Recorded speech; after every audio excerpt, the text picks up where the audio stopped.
top of the afternoon to you.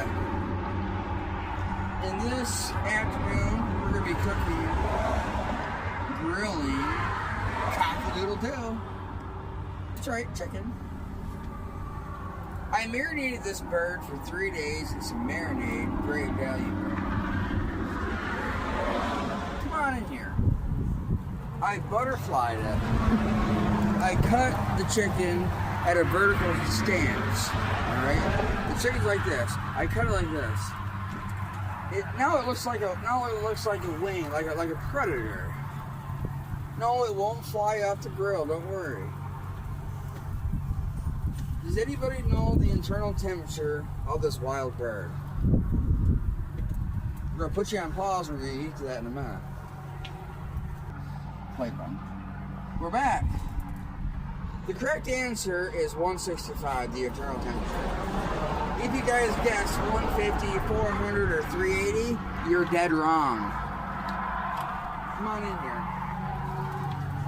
Now, I can visually temp it. Just how good I am. So let's just see what the temperature of this bird is. You always want to do it at the thickest part of the meat. Okay.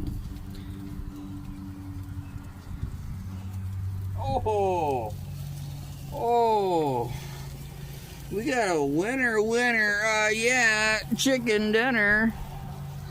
That's 365 degrees. I'm joking.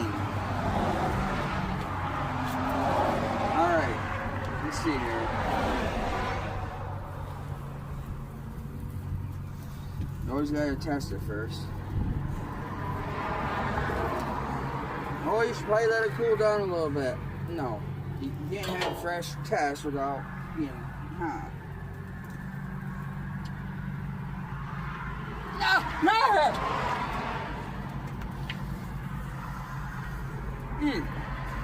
Perfect, tenderloin, marinated chicken.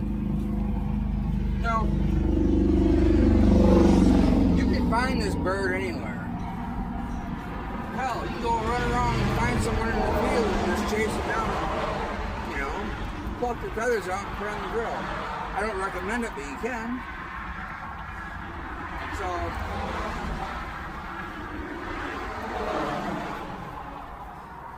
we're gonna plate this bad boy up. And what does SpaghettiOs say?